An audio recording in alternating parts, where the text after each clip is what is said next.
Hello, everyone. On today's show, I am pleased to welcome the co-creator of WTF Happened in 1971, who goes by Heavily Armed Clown, or Hack, on X. Hack, thanks for coming on to the show. Hey, man, thanks for having me. Of course. This is a pleasure. I am a huge fan of your websites and your social media accounts. So I guess kind of just start off here. I just am curious to know the backstory. Like, why did you start your website? Why did you start your social accounts? Sure. So I guess if we're talking about the WTF 1971 thing. Yeah. That was really so what that was me and a friend who were just super nerdy and really into Austrian economics. And at the time we were getting involved in a lot of debates online with other people who, generally speaking, were not in tune with a lot of the hard realities of economic data. And we would get into these arguments with people, and I remember him and I had this little collection of charts that we would like share back and forth between each other whenever we needed ammunition for our arguments. And we kind of both settled on the idea that it would be great if we just had a single place where we could refer people to where we kept all the charts. And then the idea was floated, like, what if we just made it a meme and we just like asked a question and we never answered the question, and we just, at that point, it just kind of snowballed, and we ended up in a world where we were just really looking for charts that had an inflection point somewhere in 1971. And that just, it was lightning in a bottle after that. Absolutely. And you kind of touched on Austrian economics there. How did you get into Austrian economics? Did you kind of study that in school? Was it always of interest of you? What's the backstory there? Yeah. So when I was in my early 20s, I was in the military and I was overseas, and I had a lot of spare time when I wasn't working or whatever, because there wasn't a whole lot else to do. So I was reading a lot of books. And this was during the Trump presidency, or his first presidency. Well, it was before he got elected, but it was like that time period leading up to the election where there was a lot of excitement and buzz around his campaign because it was really shaking up the political status quo in America. It was really moving the Overton window in terms of like what American politics talked about and what people expected from politics. And, I can take or leave the politicians, but that shifting of the Overton window was really interesting to me at the time. So I bought one of Donald Trump's books on Amazon. I think it was called like Make America Great Again or something. I don't know. It wasn't a very inspirational book. It was, just a bunch of talking points really. But when I bought that book on Amazon, Ron Paul's And the Fed got recommended to me by the Amazon algorithm. And I was like, oh, Ron Paul, he seems like a smart guy. Like, I know smart people who like Ron Paul, so I'll read that book too. And I did. And Ron Paul's book led me to The Creature from Jekyll Island. And The Creature from Jekyll Island led me to Rothbard and Mises. And I mean, from there, it was really just kind of a world of discovery of learning about praxeology, I guess you could say, and second order effects of economic policy. Sure. And I mean, that's super interesting. That's exactly how I got into it as well. I kind of was a big supporter of Trump, I guess, early days in 2016. He was like just really shaking up the political climate in the United States. It was exciting as something I hadn't seen before. And I was kind of at that age where I was getting into politics a little bit. And as we went on, I kind of started to getting deeper and deeper into politics and political history, and I came across Ron Paul and Ed the Fed. And so that's kind of how I stumbled across Austrian economics and kind of the monetary system in the United States. So that's super interesting, and I love that. That kind of leads me to ask, when you got into Mises and Rothbard, what were like the main readings that really kind of shifted your mindset on monetary policy and economics? Were there any specific books that you read from them that really like opened your eyes to it? I don't think, for me, it was always like pretty intuitive, like kind of from the beginning. Like I read In the Fed and I was like, oh yeah, no, like this makes sense. This is totally criminal. This is clearly has a lot of negative downstream effects on society. And then it was kind of a matter of, so like the way most people will do data, WTF 1971 gets a lot of heat because it's kind of cherry picked, obviously. But we really worked backwards from our conclusion, which is kind of the opposite of the way. But like economics is not really like it's not like a science-based field where you do like experimentation to arrive at your conclusions to validate a hypothesis. You kind of like start with an axiom and work backwards. which Right. was really like what we did with the website, where we were basically looking for data to support our thesis rather than trying to prove a thesis with data.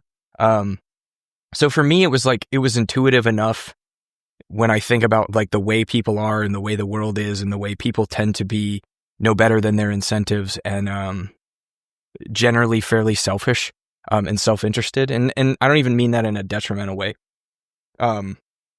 Reading on the Fed was enough. And it was really just kind of a matter of finding out how deep the rabbit hole went.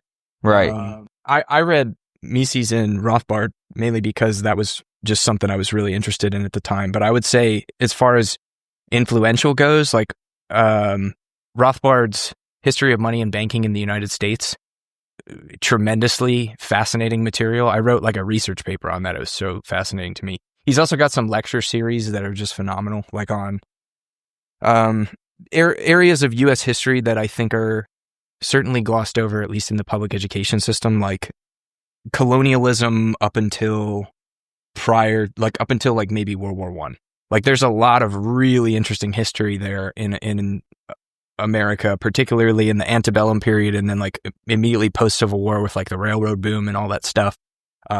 Lots of like finance and banking history to go over there, because that history of fiat money, it goes back a lot further than 1971. But that's a meme, right? So it's an interesting meme and it captures people's attention. But the story is as old as time. The government changes the standard measure of value in societies to its advantage. That's the story, right? But Human Action by Mises was another really big one, and then Rothbard's what's it called? History of Money and State, Man, Economy, and State. Gotcha. Okay. Awesome. Treatises. I'm a big treatise guy. I like to be very thorough when I think about things and so on. Absolutely. And so I guess, we kind of talked about the websites. I want to shift over from there. So you have WTF happened in 1971.com and you have WTF1971.com. What the fuck happened in 1971.com is a compilation of charts, graphs, data, that kind of shows what happened after the dollar was taken off the gold standard in 1971. And WTF 1971 is kind of more blogs, articles, book lists, podcasts. So I want you to kind of talk about how did you start, which one did you start first, what made you start the second one, and then how do you link them together and share them to your audience? Sure. I don't focus. Okay, so first of all, the blog with all the pictures that came first, and that was like that. Like I said, that started off as just kind of like a harebrained scheme, an idea that we never really anticipated would go anywhere, and it actually ended up getting quite a lot of attention. Actually, that website has been mentioned in like major investment prospectuses and like tweeted about by billionaires and like just things that I never would have anticipated would have happened with like a WordPress blog with a bunch of images on it. But right. Here we are. So the WTF 1971 blog website, which is much less popular, because I don't really advertise it much. So what I've tried to do with the website, if you notice the way that it's structured, there's just charts. Like when you go to the page of WTF happened in 1971, you just get data. And you have to scroll through like 75 data series before you get to any really amplifying information. And there isn't much after that, because I don't really want to like seed the viewer with any of my own biases or conclusions, even though I'm kind of subliminally doing that by creating the data set in the first place. But I don't want to like give them the answer, right? Because the whole purpose is I used to call it an exercise in Socratic self-discovery, where the question is more important than the answer. And this used to make a lot of people really upset because they just wanted the answer. And they're like, okay, so what's the answer? Like, what happened in 1971? It's like, I mean, dude, if you look through the charts and you're not interested enough to figure it out, then it doesn't matter if I tell you, because you're not really going to care, or you're not going to believe me, or you're going to move on to something else or whatever. So I tried to structure the site in such a way where if you made it through all of the data and you were still hungry for answers or still thinking about the question, well, there were a couple of things for you to pick through at the bottom. And it kind of just made sense to say like, okay, well, what if we had like a newsletter or a blog where we could point people to like a more long form style where they could at least think through these things, or at least like a version of presentation on the events portrayed in the data, along with like some links to more resources if they wanted to learn more and that type of thing. And that was floated to me by someone that was just like, hey, you should start a newsletter. And I was like, okay. And it started out as a newsletter that got sent out via email, and that ended up being really expensive. All those like Mailgun, MailChimp services are like total racket. So I ended up just throwing it all on a blog. And I was like, if people really want to read this, they'll just go to the blog and read it. And I don't publish on it as much as I'd like to, because it's really just a passion project. But I'm happy to know that you know it exists, because that it means somebody looks at it. Well, it's not just me. I mean, I would say that you're right. When I was looking through the people that follow just your X account for WTF happened in 1971. I mean, like Mark Andreessen follows it. Jack Mallers follows it. Saifedean, who wrote the Bitcoin Standard, followed it. So, I mean, a lot of big people follow it and talk about it. So, I mean, it's well known in the space of Austrian economics and kind of, talking about gold and sound money and Bitcoin too as well, which we'll get into a little bit later. But, you kind of mentioned what happened in 1971 and how it's kind of a question that, you got to find the answer to yourself. And that's what the whole WTF happened in 1971.com is about, with all the graphs and charts. But, for my audience, I will tell you, in 1971, Richard Nixon took the dollar off the gold standard. But can you explain to my audience what that means? Yeah, there's been books written on answering that question. If I were to put it as succinctly as possible, I would say that it is changing the standard agreed upon measure of value. So what I mean by that is, like, if you're trying to build a house and you need to determine the size of a board to build a wall, you're going to use like a standard agreed upon measure of length. You're going to say, okay, there's 12 inches in a foot and I need a board that's 3 feet long or 36 inches. If on your way to the hardware store, that standard agreed upon measure of length changed, by the time you got that board home, you wouldn't be able to build the house, because your calculations that you had done beforehand, they would have been based on a measurement system that had changed without your understanding. Like, it would be one thing if it changed and everybody had that access to that information, and that information percolated perfectly and synonymously, like, across society, like if it was homogenous. But the problem is, with the way that the government does it, because they're doing it to their own advantage, it's always asymmetric. And information tends to be asymmetric, and having information that other people don't tends to give you an asymmetric advantage in markets. And particularly, this is the case in capital markets. So, like, basically what the government does is they're just changing that unit of measurement of economic activity, of economic value, that standard agreed upon measure of value in society that we all use to, like, pay our bills and buy our groceries. The government just cheats that scale a little bit, and they monetize the information gap, the asymmetry of that understanding. And then the market has to basically play catch up and figure out, like, what things are worth. And it's why we live in, like, a world of such extreme economic volatility and uncertainty, is because nobody knows what anything's worth, because our standard measure of value keeps changing. That's kind of a roundabout answer, but I hopefully sure, that does a good job. Yeah, I mean, that makes sense a little bit, but I want to dig a little bit deeper. So, standard agreed upon measure of value, how does, having the dollar on a gold standard stabilize that? How does it make it different? Right. So that's not immediately easy to answer, because I think if you were to look at the US dollar system under the Bretton Woods Agreement, it wasn't perfect.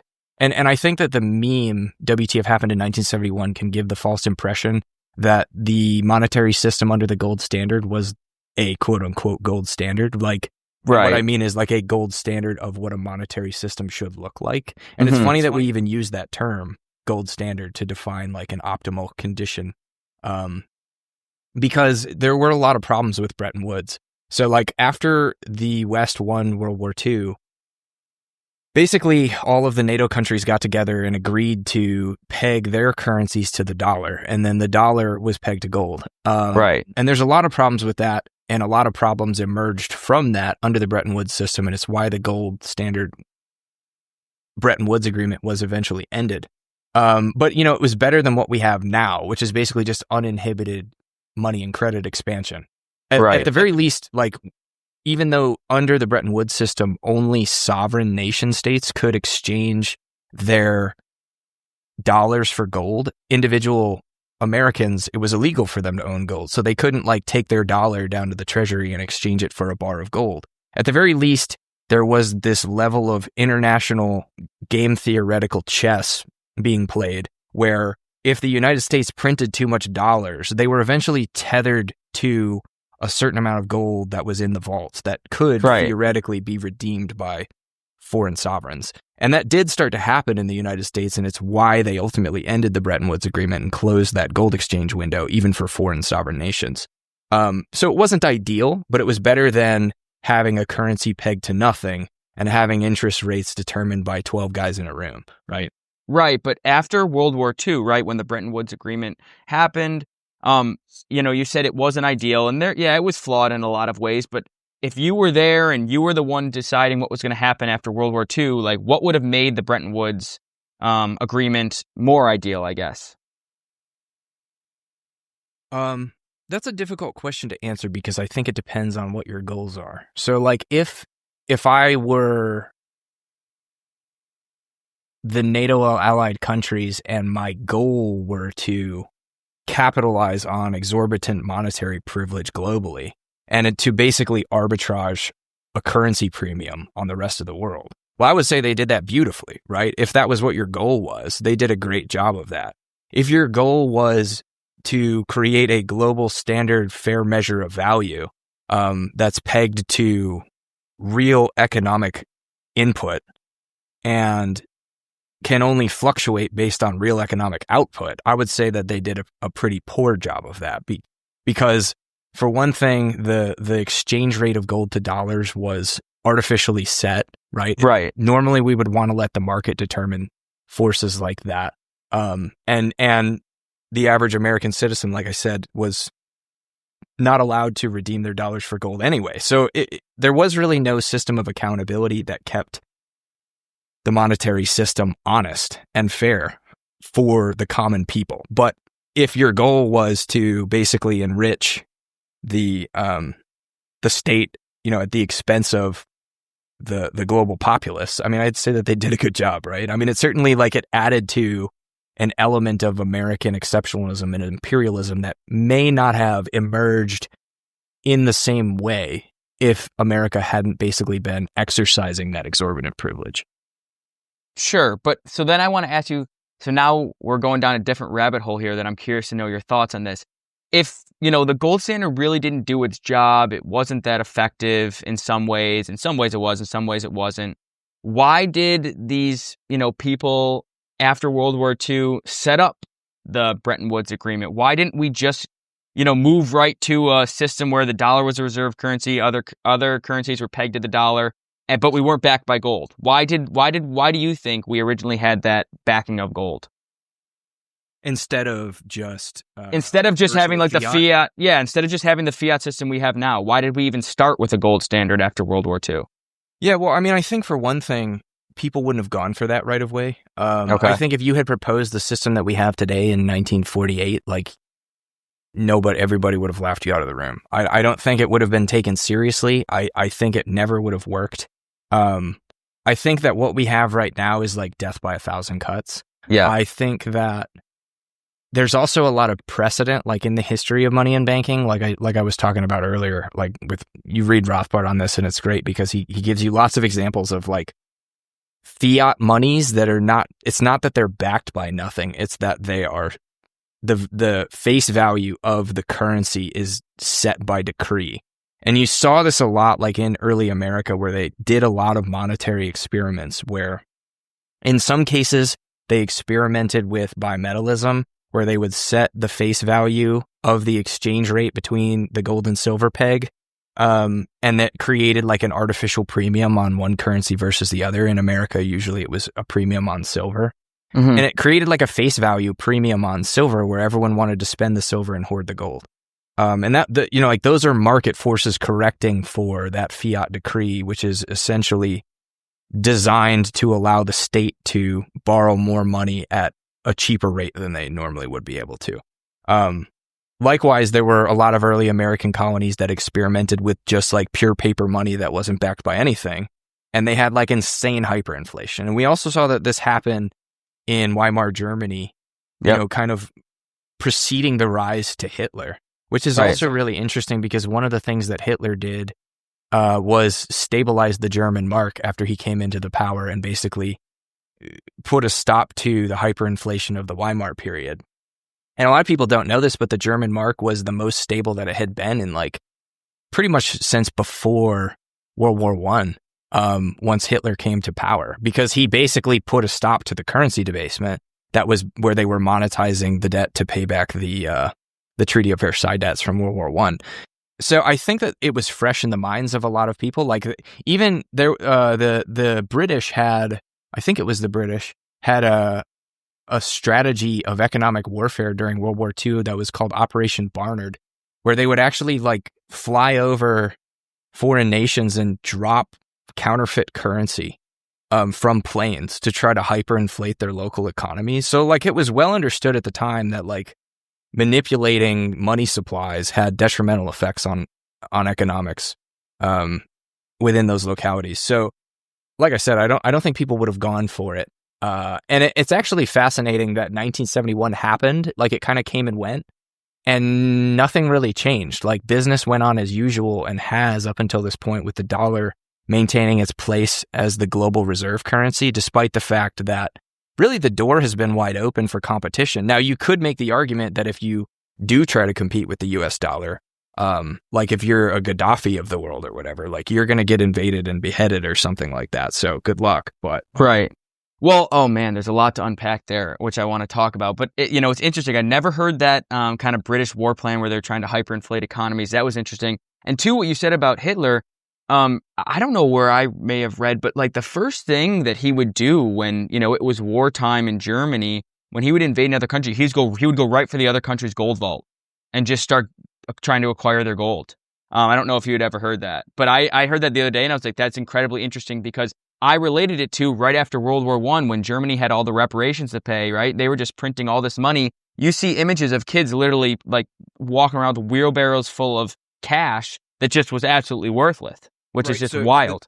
A lot of people don't know this, but the Japanese did this too. So when they invaded countries, they had what they called invasion money, where they would basically like take over the money printers in the country and issue like their own irredeemable banknotes, essentially. And it was like the equivalent of the modern US dollar, but they called it invasion money. So like when they invaded the Philippines, they issued what they called Japanese pesos, and they were just like irredeemable banknotes. And it was just a way for them to place like the local population under economic subservience. And I mean, this was like well understood, right? This was a form of warfare. So it's interesting, right? I actually have absolutely. a Filipino, like I have a huge collection of like historical foreign fiat currencies, like in a jar in my closet. One of them, I have a bunch that are like Japanese invasion currencies. You don't hear that talked about. Yeah, absolutely. I've never heard that, but I mean, it makes sense on why they'd want to do that. I mean, you're destroying the economy. But also too, I want to touch on another point you said. 1971, when the United States took the dollar off the gold standard, kind of opened it up for competition. Were you talking about competition for like a world reserve currency, or to trade in another currency more frequently than the dollar? What did you mean by opening the door for competition? Yeah, I mean, I guess that's tough to answer, because the dollar did a pretty good job, despite the fact that it was untethered. Like if you were to just look at like this, particularly for Western NATO nations, right? Like the United States was in its heyday in the 70s and the 80s and the 90s. And it really wasn't until like our lifetimes that the cracks began to appear in the veneer. Yeah, I mean, because you ask people that were born like in the 60s about America, and they're like, yeah, Tom Cruise, right? Like they're like Ronald Reagan, like America, like we're the best, right? And but you don't see that mindset as much with the younger generation, particularly anybody that like was coming of age or in their formative time. I would say from like September 2001 on.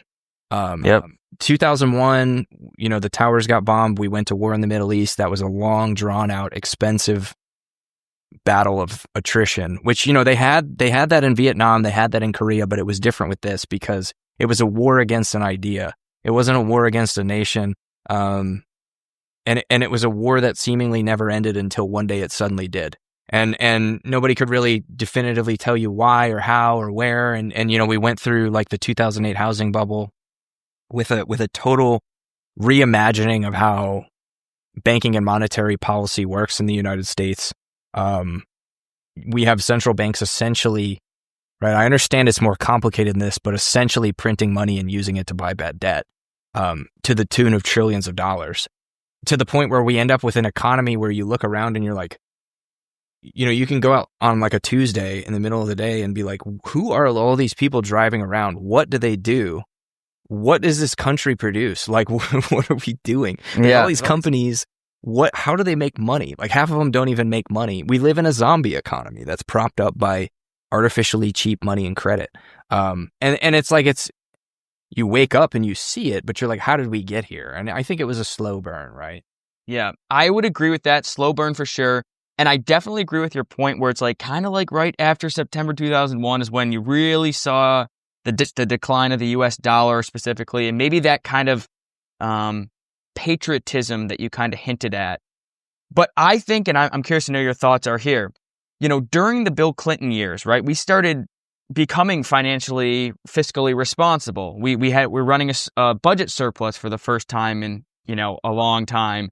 And I feel like it seemed as though if the U.S. could show that they could repay the debt that they had and we could kind of have a balanced budget, that the dollar was going to be okay. And obviously all that changed after 2001, the war on terror, and it's just been spiraling out of control from there. But that kind of leads to this question. Is, the dollar valuable, or was it valuable because, we weren't printing it, say like in the 90s when we had a balanced budget running a surplus, or was it valuable because it was backed by gold? Like, I'm trying to get at, like, hypothetically today, if we had a balanced budget and we didn't have $37 trillion worth of debt, would we still be in a good spot? Or is it because it's fiat, not backed by anything? Like, what are your thoughts on that? Did I make sense? No, I think you make sense. I understand what you're asking. It's a difficult question to answer, and my answer probably won't be super satisfying, because what I think is that it is essentially the government taking advantage of information asymmetry and suppressing the public's ability to essentially understand the arbitrage. And what I mean is that, like, if you look at establishment economics of like the last century, you see like a really concerted effort from state-funded academia to suppress a reasonably sound understanding of monetary economics. And you see the creation of these entirely new school of like neo-Keynesian economics that are essentially designed to justify the monetization of debt, the printing of new currency, the targeting of certain inflation rates, and the targeting of certain unemployment rates. And you see government essentially putting its hand in certain types of policy making that you could argue are up to God, right? We live we're privileged to live in a much different world today than like our grandparents, right? Like our grandparents, they turned on the radio and they had like 7 stations to flip through, and that was their source of information. And our parents had news channels, and there were maybe like 6 or 7 to choose from, and that was how they got their view of the world. Today I can get information from an extremely vast array of like distributed sources. And almost to your detriment, right? Like in these days, you're basically drowning in information, and it can be hard to even find signal in the sea of what's available. But right. It's a double-edged sword, I would say. But more than ever, I think people are becoming more and more aware of the downstream effects of certain policy decisions, whereas before it was much harder, and I think people were just unaware. Like I think that the smart people in the cabinets of sovereign nations understood these things, but I don't think that the average, like, go ask someone that was alive in 1971 what they thought when Nixon closed the gold window. They might blink and tell you like, oh, I think I remember seeing that on the news, but it wasn't like a big deal, right? Like, they didn't understand what Bastiat called the ce qu'on ne voit pas, that which is unseen, right? They didn't see that which was unseen because they didn't think about those things, and they trusted that the system had their best interest at heart, and that it would continue to work for them, and that they didn't need to question those types of policy-making decisions because, they could trust that the people that got elected to make those types of decisions were ultimately good and working in their best interest. And I think that it's become increasingly clear to the average human being. But I wanted to say American, but I think this is true of all human beings, that isn't always the case. And that, just assuming that is the case, that the people in power are working in your best interest, and that's how they ended up in power, is a foolish way to think.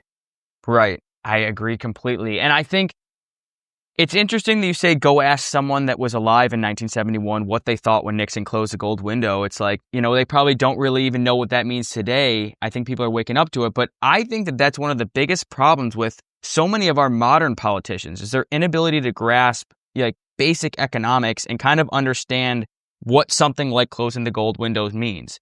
Do you agree with that?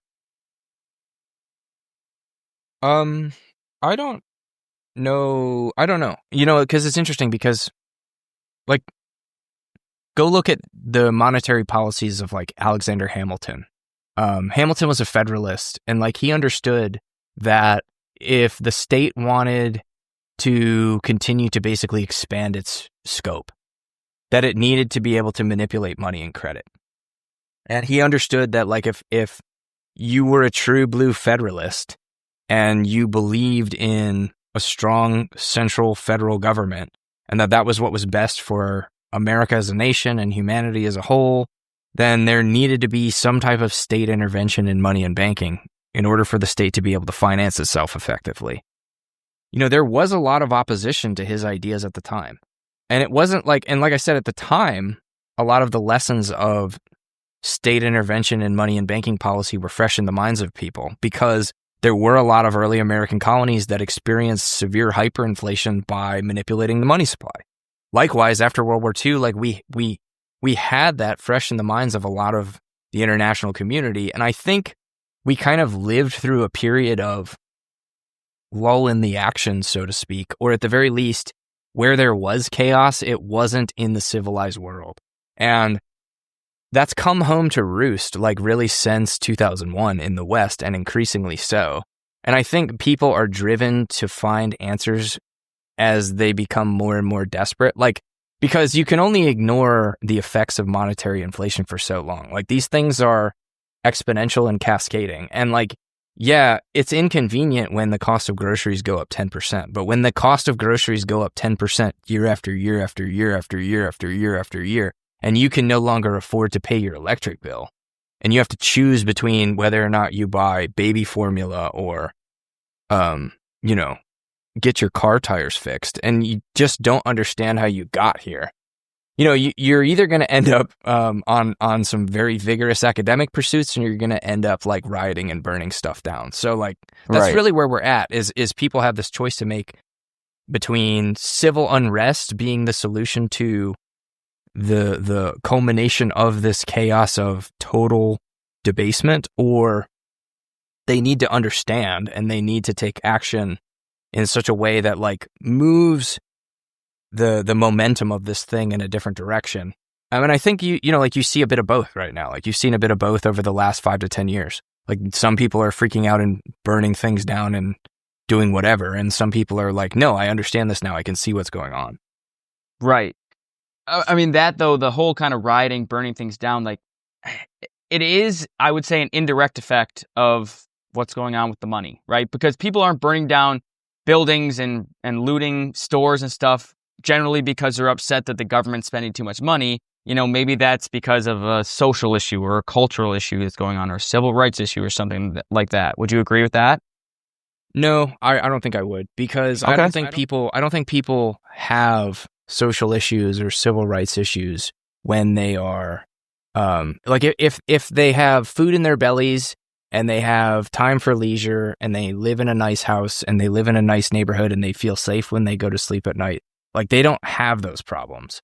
So ultimately, I view most problems in the world as economic, and I don't mean to be callous when I say that, because I'm not trying to say that anything can be solved with money, but also most things can be solved with money. If you have problems in your life, if you were richer, you probably wouldn't have those problems. And of course, there's limits to that. I'm not trying to be callous.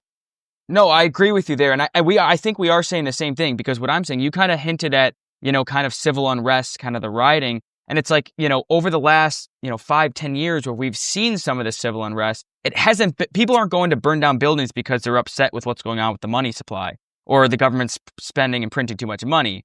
But I think that that's a direct, effect to what's going on with the civil unrest, right? People are unhappy with second order effects or third order. Right. That's what I'm trying to, yep, exactly. That's what I was trying to get at there.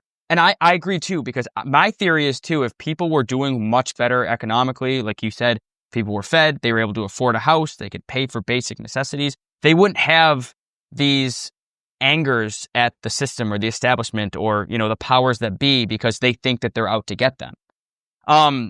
But I want to break down a little bit for my audience that doesn't understand as much, kind of what exactly it meant when we closed the gold window in 1971. So I'm going to give like kind of a really, really basic explanation, and I want you to correct me when I'm wrong and then kind of add on it if that's okay. So in 1971, when Nixon took the dollar off the gold standard, we closed the gold window. That essentially meant that we were on a fiat standard where the government could debase the currency, print as much as we want, because the idea was that we could not print more money that we took in taxes or that we had in gold reserves. So when Nixon took us off the gold standard, the government was able to essentially run wild with spending. We could spend money on anything. We could run high deficits. We could go deep into debt. What does that mean for the average American then and now? And did I do a good job at kind of summing up what happened in a super simple way? So I would disagree with a couple things that you said, and not because I don't think you're trying to be deceptive or anything. I just think the details matter with this stuff. Because it is tempting to want to package these things in such a way that's like easily digestible, and I totally get that, because I've been trying to do that for years, and it's really hard. Yeah, I would call the Bretton Woods system a fiat system. Okay, and I would call it a fiat system because the price of the gold exchange rate was set by decree. Okay, which what the word fiat means is by decree. Right? That's all fiat is. It's an edict. And the price of gold under the Bretton Woods system was fixed at $35 an ounce. It wasn't set by the market. So by definition, it was a fiat system. And then I had a second point. Yeah, but hang on. I want to go there. It was a fiat system because the price of gold was set at $35 an ounce. However, that kind of kept governments in check in terms of spending. Yeah, but so the thing is that it didn't, right? So if you go and you look at, like, I have a chart actually on the website that demonstrates this. If you go and you look at the gold reserves of the United States vice the US dollar money supply throughout the time period of the Bretton Woods, what you'll see is that the dollar supply continues to go up while the gold supply remains stagnant.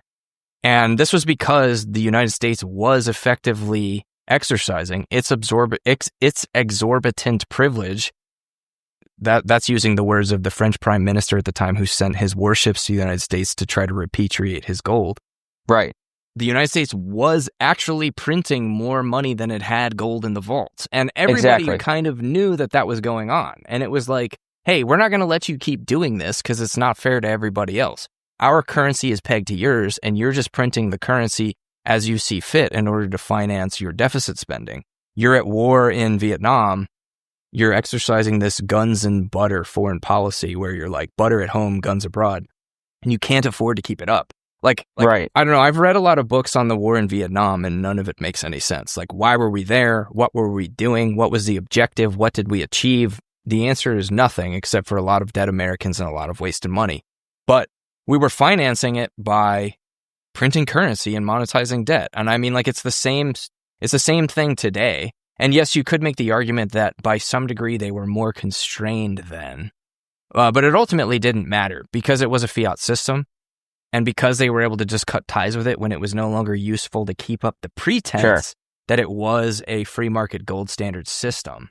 Right. It became immediately obvious that it was like, hey, well, let's just keep doing what we're already doing, but forget about the gold exchange part, right? We'll keep the gold. We'll just keep printing the money. Yeah. And the dollar will be the reserve currency. I think from like 1945, until like the mid 60s of Lyndon Johnson and the Guns and Butter, the Great Society programs, Vietnam War, like really from 1945 up until the 60s, it did a solid job at kind of establishing some fiscal responsibility from the United States government until we essentially just threw our hands up and we're like, we're not going to do it anymore. And then, there were times when Johnson was pressured to take the dollar off the gold standard, but he was like, no, no, no. And I think at that time it was kind of like a mental thing. Maybe it just made things seem a little bit better. But then obviously when the French kind of called our bluff, sent our warships down to collect their gold, and Nixon wanted to, close the gold window officially, that was the end of it. But I do think it did a solid job for like that 1945 to maybe like call it 1965 period of making the government a little bit more fiscally responsible. Would you not agree?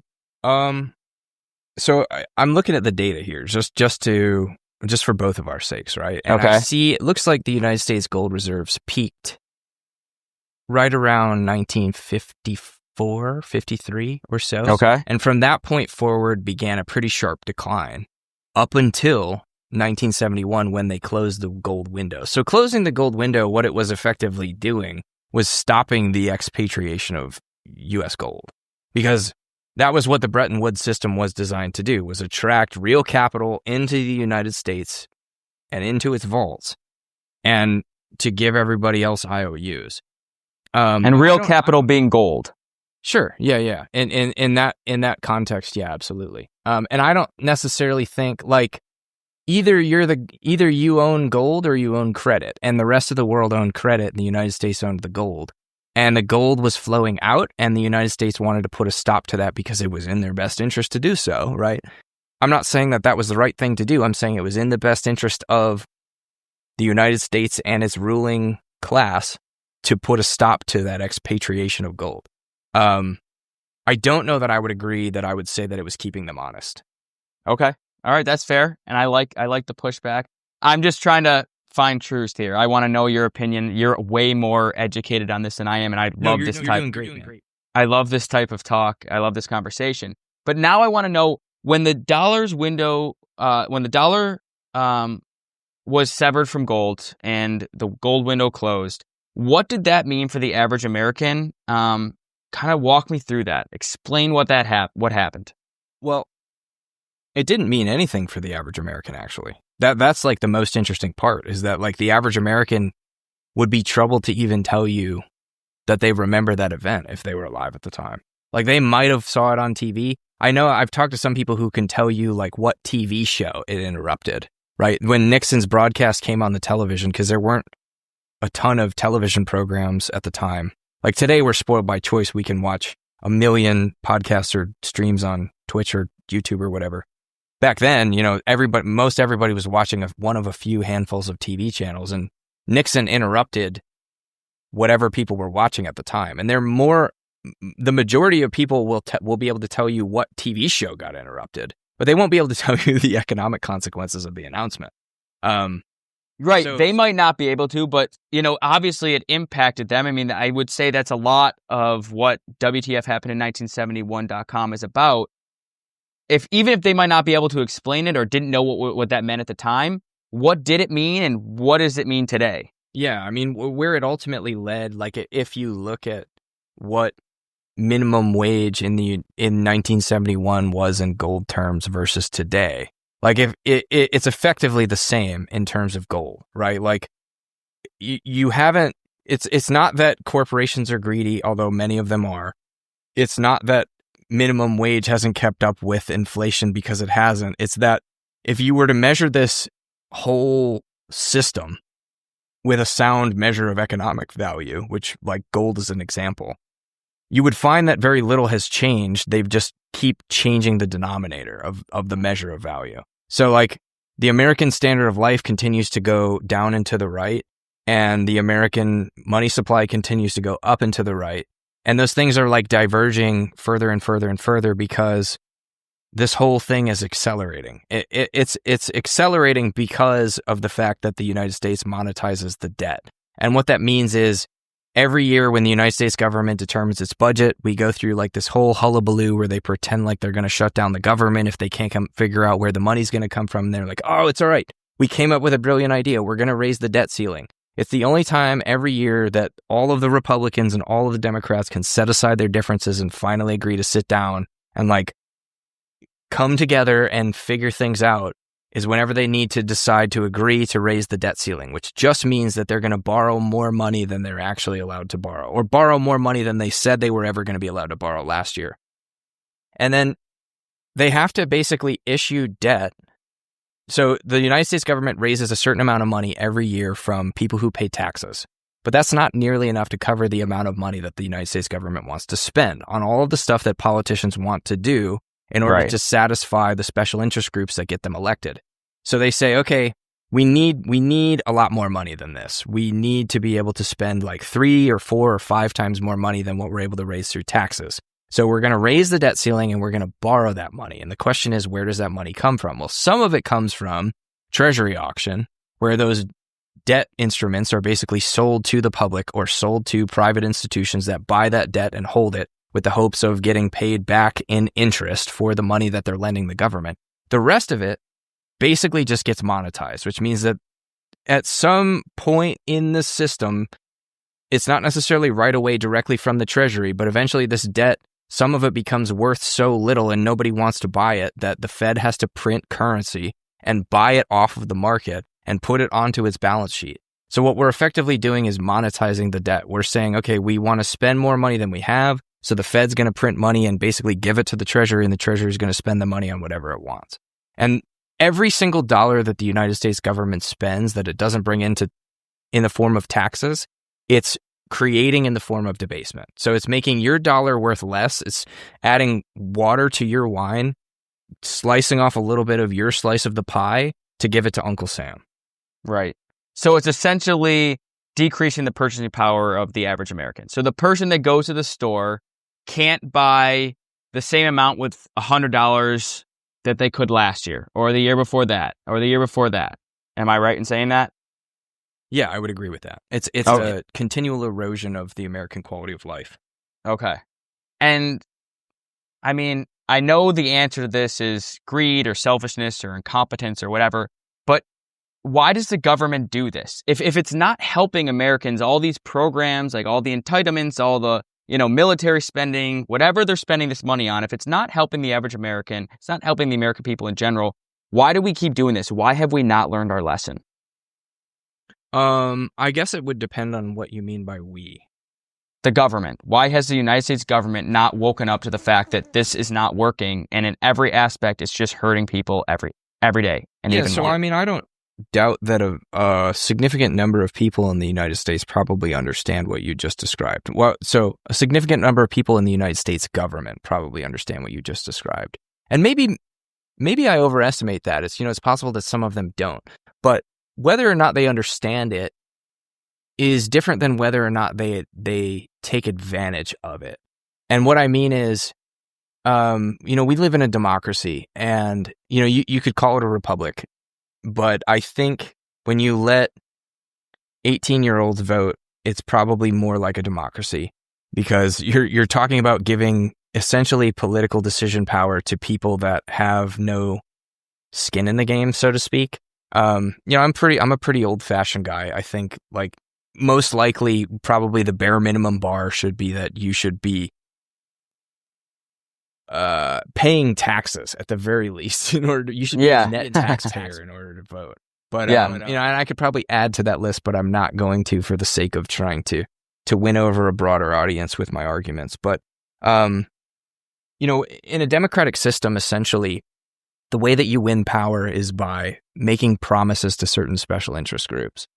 And there really isn't any incentive for politicians in a democratic system, particularly in a system where they have to constantly vie for re-election, to push for any type of federal financial austerity. And what I mean is that, like, if you're the guy that's campaigning on cutting spending, you're going to lose more votes than you win. But if you're the guy that's promising to fix everything by shoving more money in the direction of certain groups of people, for whatever reason you come up with, like, you're going to be the most popular dude, because everybody wants to be the guy that gets their guy in office that shoves more money in their direction. Because we essentially have created this system, or we essentially have this system where the government has uninhibited ability to spend money on whatever it wants at the detriment of everybody, but to the benefit of a few. And if you were to like put this in a word, you would call it like cantillionaire. Cantillionaire is, I like that phrase. It refers to an economist known as Cantillon, I think, or Cantillon. The Cantillon effect, Cantillon effect, I think is the correct word. I think he was French, but it's basically like your proximity to the money printer gives you like an asymmetric advantage to people who have more degrees of separation away from the money printer. So essentially, we're in this race to the bottom where everybody is trying to get as close as they can to the money spigot, to get their mouth as close as they can to the spigot, to slurp up as much of the capital coming out of the spigot, despite the fact that it's hurting everybody else. Because it's kind of like this attitude of crabs in a bucket, where it's like, well, yes, we're all sinking because we're monetizing the debt and debasing the currency, but if I can just get my mouth close enough to the spigot, I'll benefit from it. So really, we just need to get the right people in charge of the money printer, and they'll send money my way, and it will benefit my special interests to the detriment of everybody else. But what I believe in my special interests are the best, so therefore it's okay. So I think it's like this vicious cycle of just like immoral continuation of the status quo. Okay, and I love that. Many politicians benefit from it personally too. Like we see yeah. a lot of people that go into Congress and come out multimillionaires or multibillionaires, and there's that revolving door between Wall Street and the White House, or Washington. Government in general, right? Yeah, in Washington, where it's like basically if you do favors for the private sector, the private sector does favors for you once you rotate out of the public sector. So like it's not a good system, and it's pretty fascist in general, actually. And that makes sense. I like the way you kind of put that. And so now I want to ask then there. So if we're going through this process, right? We have kind of this immoral way about printing money, debasing the currency, government spending, trying to police special interest groups. How do Americans like overcome this fiat system that we're in? How do they protect themselves?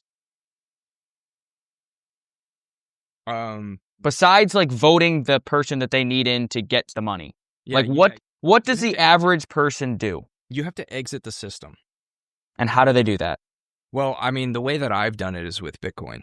Okay. And what I mean by that is that, like, when I get paid, I am either getting paid in or holding my wealth in Bitcoin, which is at the very, like, I understand, like, I'm saying, as we're recording this, I think with over the last, like, 48 hours or 7 days or whatever, Bitcoin is down, like, 7% or 8%. So it's not the picture-perfect representation of short-term store of value over like a 7-day period on any rolling period. But at the very least, it's a free market money. The market determines what the price of that currency is at any given point in time. It's a free capital market. Right. And over the long run, over like a year-long span, people have only been up, if I'm not mistaken. And also, too, it's something that's limited. There's only going to be 21 million Bitcoin ever created, and you can't print it. You can't debase it. Right. Yeah. I mean, what it ultimately is, like in a more complex, jargony way of saying it, is that it's a free capital market, right? The United States dollar and its debt instruments and the debt monetization of U.S. Treasury market is not a free capital market. The market is not free to decide what the price of money is and what interest rates are. Those things are all set by decree. But in Bitcoin, that's different. In Bitcoin, the price of the money is determined by the market. And I think that that's the most important thing for me, is that exiting the system, at the very least, over the long term, it's been pretty beneficial to me. It's done pretty well. But in the short term, even on down days, I can live with the satisfaction of the fact that I'm not perpetuating the status quo, that I'm not funding the destruction of my neighbor's quality of life. Mm-hmm. And so talk to me a little bit about how you go about this. Like when you get paid for your job, or, kind of however you make money, are you taking your US dollars and instantly turning it into Bitcoin and then kind of holding that? How do you go about managing that to kind of exit the system? Sure. Yeah. I mean, like you could do it that way. There's a number of services that let you do it that way. Like where you can just basically, like if you do direct deposit with like Strike or Cash App or whatever, you can have it instantly converted to Bitcoin the moment it hits your account. and then you can like take that Bitcoin and withdraw it to like your own wallet and take possession of it. So you're holding the thing, like you're in control of the bearer asset. It's like having a gold bar sent to like your email inbox or whatever.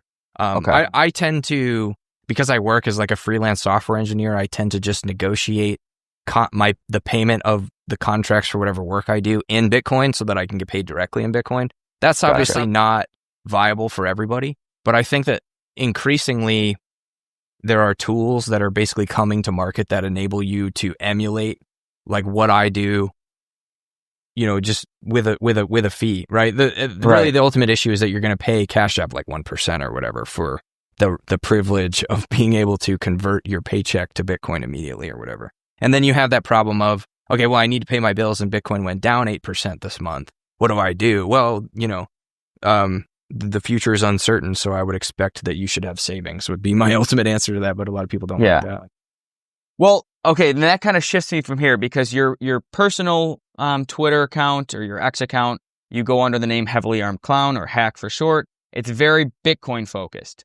So that's kind of what I wanted to shift to. We kind of touched on how you go about opting out of the system, the fiat system, the US dollar system, by buying Bitcoin. You talked about people taking their US dollars, their paycheck that they might get every week, and buying some Bitcoin kind of as a store of value. It's a different type of monetary system. But I want to break it down even further because I feel like there's a lot of confusion around Bitcoin. If you were going to explain Bitcoin to my 85-year-old grandmother, how would you tell her what Bitcoin is, and how would you tell her to get started buying it? That's a tough question, man. I don't even know. I don't know if you can explain Bitcoin to most 85-year-olds because I think about how much the world has changed just since we've been alive, and it's changed a lot. You know, like how do you explain Instagram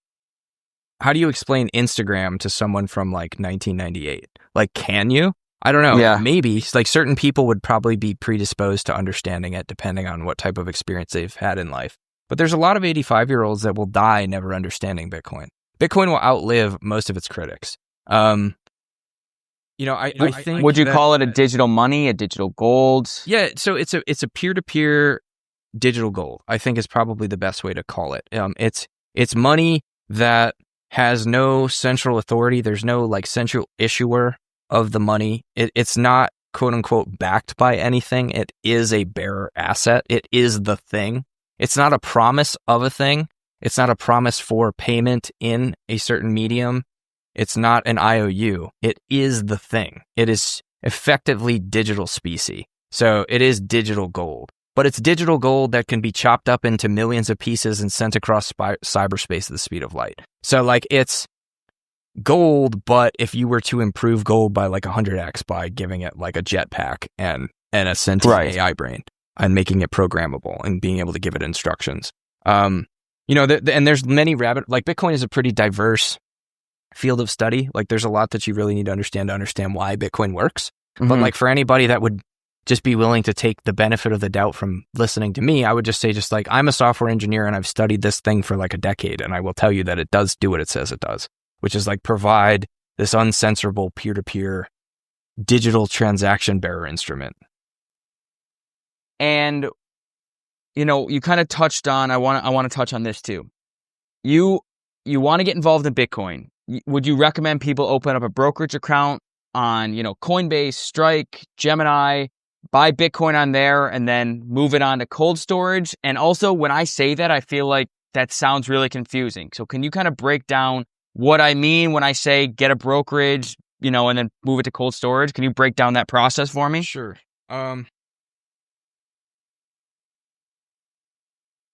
Yeah, I mean that's hard. That's hard. And I have no reservations about saying that that's hard. I think that there are a lot of problems with just saying that it's easy and telling people to just like, here's 5 things that you do, and if you just do these 5 things, you'll be good. Because that really isn't the case. Like there's a lot of people that have gotten really wrecked trying to go down the Bitcoin rabbit hole and getting snagged on like a number of hooks down the way. And what I mean is like there's a large number of affinity scams that you can fall into in trying to understand Bitcoin. Like broadly, they're known as crypto. And I mean, don't get me wrong, I've been down some of those rabbit holes and lost plenty of money myself on what is essentially just like vaporware and technobabble.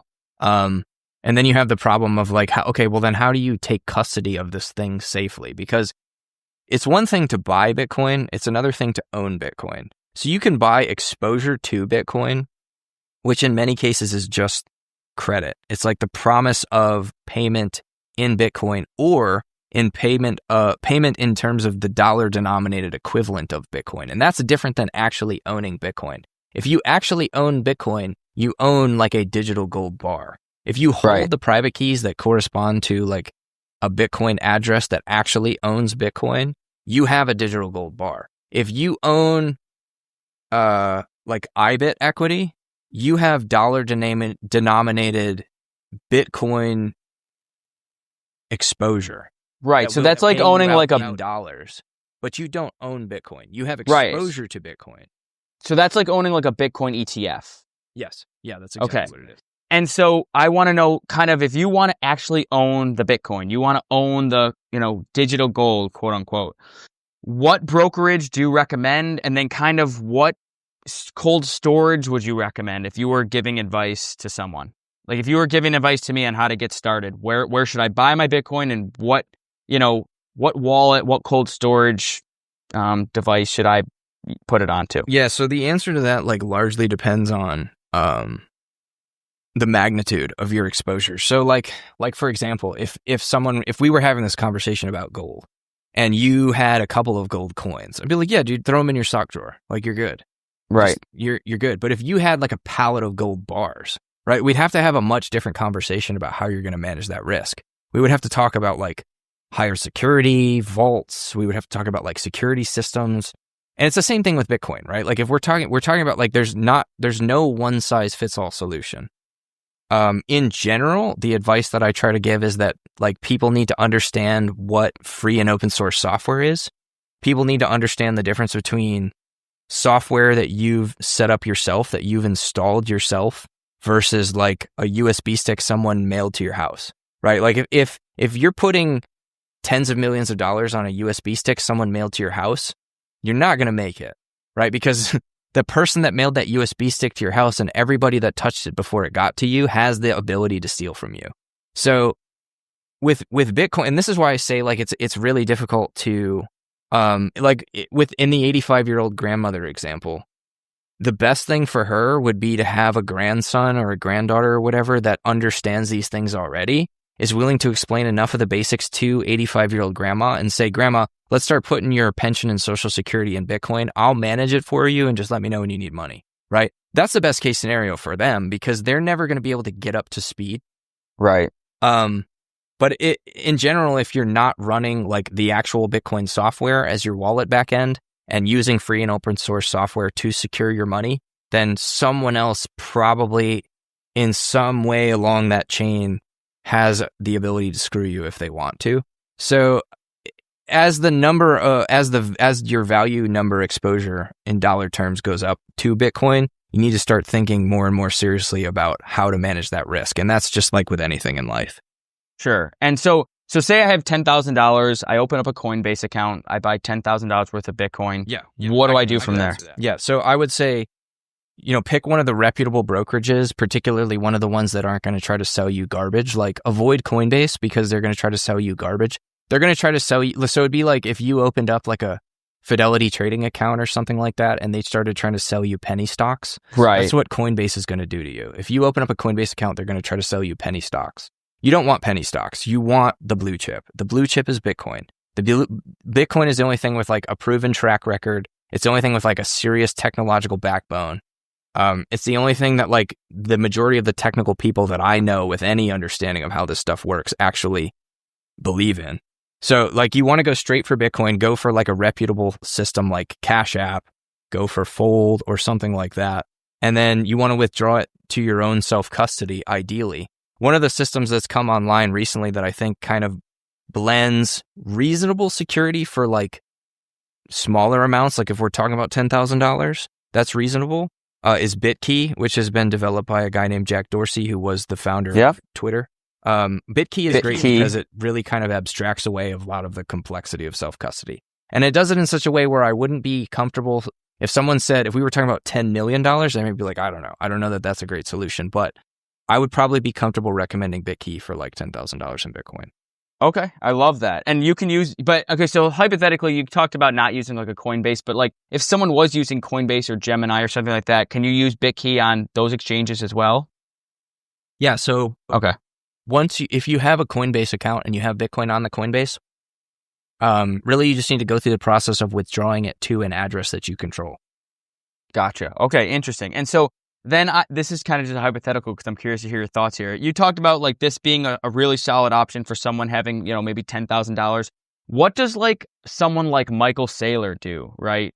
Who has, millions and millions of dollars in Bitcoin. Like, how are they storing that? How are they sure that nothing's going to happen to this huge Bitcoin stash that they have? So I think a lot of people conflate Michael Saylor, the individual, with MSTR, MicroStrategies, the company. Right. Oh, that is the Bitcoin treasury company that owns billions of dollars in Bitcoin. Sorry, I didn't as far as explain that. MicroStrategy, no, and I'm not saying you're making that conflation. I just wanted to make it clear that there's a difference. Yeah, I wanted to make sure that the audience knew that too. MicroStrategies, as far as I understand, all of their Bitcoin is held like in institutional custody. And I think a lot of it is actually held in like Coinbase's institutional custody platform. And, I don't have access to that platform, and neither did the vast majority of average individuals. I'm not big on Brian Armstrong or Coinbase's model. I think that their whole stack probably has a ton of technical debt because of all the penny stocks they support. Shitcoins, as they're known as colloquially within the Bitcoin space. But I wouldn't personally, trust that model, but Michael Saylor has a lot of people that work for him that their job is probably to analyze and manage risk. And they've decided that that's reasonable for their purposes. And I'm not a holder in strategy, so who am I to say? I were to say that if I were an individual like Michael Saylor, what I would do is I would have something like geographically distributed multi-sig. And what that means is that like, basically, I have my Bitcoin in a Bitcoin address that's programmed in such a way where you need 3 of 7 keys in order to be able to move the funds. And you have those 7 keys distributed either various places around the country or various places around the world that you can access with your private jet because you're a billionaire or whatever. And right, this is where the managing risk has to become like a there's no one size fits all solution, but generally speaking, geographically distributed multisig that's powered by free and open source software and running the Bitcoin Core backend is going to be your safest bet when you start talking about larger and larger amounts of money. Gotcha. Okay. Awesome. Well, look, I have a couple more for you before I let you go, if you don't mind. First question I want to ask is, what's the end game? And we're going to shift back to a little bit of like U.S. economics here, monetary policy. What's the end game in your mind for what's going on in the economy right now? What's going to happen to the dollar? What do you think is going to occur if this spending continues? Yeah, I haven't got the faintest idea, man. Like I've eaten crow many times over like the last 10 years trying to make predictions about what I think would happen next. Because if you had asked me this like 6 years ago, I would have told you, the government will never raise rates again because they can't. I would have told you that it was prohibitive to the fiscal situation for the central banks to try to tighten money and credit again. That we were over the hill and that from here on out, it was just nothing but ZERP and NERP, like 0% interest rates and negative interest, negative real rates. I would have predicted that was what was going to happen, but that obviously wasn't what happened. We saw, whatever his name is. So this is the problem with the system, right? You never know what the 12 guys in the room are going to decide to do. And the entire market scrambles every couple months to try to figure out what Jerome Powell is going to say at his next meeting. And they try to position correctly before he comes on stage. And part of the problem with that is that there are some people that know beforehand what he's going to say. And they're able to position ahead of time and take advantage of that asymmetric information. That's the kind of the theme of what we're talking about here. The problem with this whole system is that 12 guys in a room get to decide what happens next. And I don't know what they're going to do, and neither do you, right? And lots of these influencers like to pretend like they know what's going to happen next, but no one knows what's going to happen next. the Treasury's been buying back its own debt for the last year and a half at a rate that is completely unprecedented. It's only happened one time in 2000 to 2002 in modern history, right? Not talking about like Andrew Jackson or whatever, like equalizing the debt or whatever. But the United States government has bought back like $210 billion of its own debt within the last like year and a half. And that's pretty unusual, right? And that's deflationary. And that has a lot of consequences. Like we have a lot of tariffs now. That's deflationary. That's a tax. That's money getting sucked out of the system. That's money coming out of that's money not going to businesses. That's money getting redirected by central planning. You can't anticipate what central planning is going to do because central planning is not going to do what the market would choose. And that's the problem with central planning, right? Trying to centrally plan an economy. So I really don't know what happens next. I know that. Do you think the dollar will collapse? Do you think we'll experience a hyperinflationary period? I will say this. There's no such thing as the boogeyman. There's no such thing as Santa Claus, and there's no such thing as an austere politician. But Trump campaigned on all of this, like we're gonna make America great again. I'm gonna bring in Elon. He's gonna put his autists on the books. We're gonna fix the money stuff. We're gonna stop wasting so much. We're gonna balance the budget. None of that happened. Like we got a show of that. Yep. They said they were going to audit Fort Knox. I don't know. I haven't seen the numbers. Yeah, they haven't. It's a dog and pony show. It's a smoke and mirrors game. Like, just the other day, my mother-in-law went to this tire store and was upset because the American tires she wanted to buy are 30% more expensive than they were last year. And she doesn't understand it because they're American tires. Like, but we live in a globalist economy. Like, everything is interconnected. Like, how do you make a pencil? Well, Go look up how do you make a pencil? Go look by up Milton Friedman. Milton Friedman, right? Like, the answer is that the materials to make a pencil come from all over the world. The economy, the global economy is interconnected and vastly complex, and only the individual market participants in their individual sectors of expertise understand the effects of any one policy decision. And I can't tell you what these policymakers are going to do tomorrow. So the answer is to try to mitigate risk, to try to focus on the places where you feel like you can have the most impact, and to try to focus on the things that you control. And for me, that's focusing on Bitcoin. And right. And I know we're trying to get to what's going on now and what do I think, but the honest answer is that I have no idea. And most people, they don't have the humility to tell you that they have no idea what happens next. Well, I just wanted to know your thoughts there, and I do want to touch on a couple things you just said. First off, the whole thing with 12 guys in a room, the policymakers. I think Ron Paul said it in his book, And the Fed. He talked about, in a real free market economy, in real free market capitalism, it is kind of immoral to have a Federal Reserve or a central bank trying to manage the economy because they have no idea what an individual needs to do, what an individual wants to do, what the economy would actually do, what the market would do, right? So I think that was a great point you brought up there. And then two, I kind of want to say, is there any scenario in your mind where we could just be exchanging Bitcoin for transactions and we don't use the dollar anymore? Is there any chance in your mind we could go back on a real gold standard? Do you think that is possible in our lifetimes? Yeah, I think, well, so for one thing, like I think that interest rates, so to touch on the Ron Paul bit, I think that interest rates should be determined by the market. So interest rates are not arbitrary, or at least they're not supposed to be.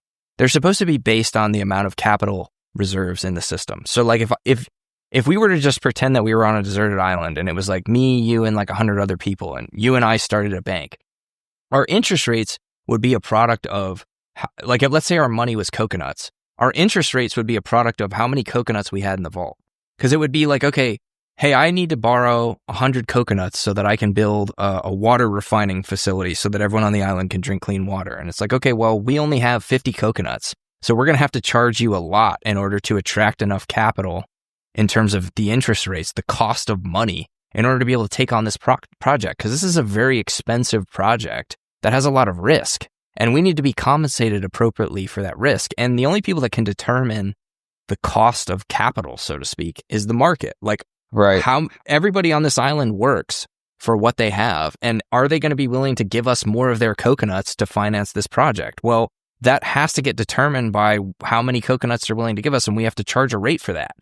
So we live in a society where the government sets that rate. The government sets the cost of capital. And the cost of capital has been so suppressed for so long that this is why you see the cost of assets just going absolutely wild, because capital is freer than free. It's cheaper than cheap for those that are close enough to the money spigot, right?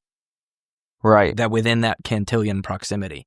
I don't see us ever going back to a world where like I see gold, and granted, we're talking about a world where Bitcoin is worth $2 trillion and gold is worth what, like almost 30. I don't see a world where gold returns to being like the predominant medium of exchange. Like, we're in a globalized digital economy. Gold doesn't scale in a predominantly digital economy.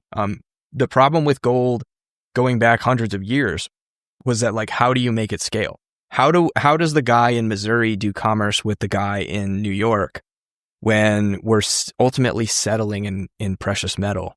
It's a really difficult question. And the answer was usually, well, we abstract that away in the form of like interbank settlement. We abstract that away in the form of like promissory notes. We extract that away in the form of IOUs that get settled between banks. And we created like all of this financial arcanery on top of precious metals, because you can't send precious metals overseas instantaneously without a lot of risk and without a lot of cost. And like you saw this during the world wars, where like warships carrying gold got sunk to the bottom of the sea or whatever. You don't have this, like Bitcoin is such a tremendous improvement in terms of our ability to settle capital globally and instantaneously across time and space in finality.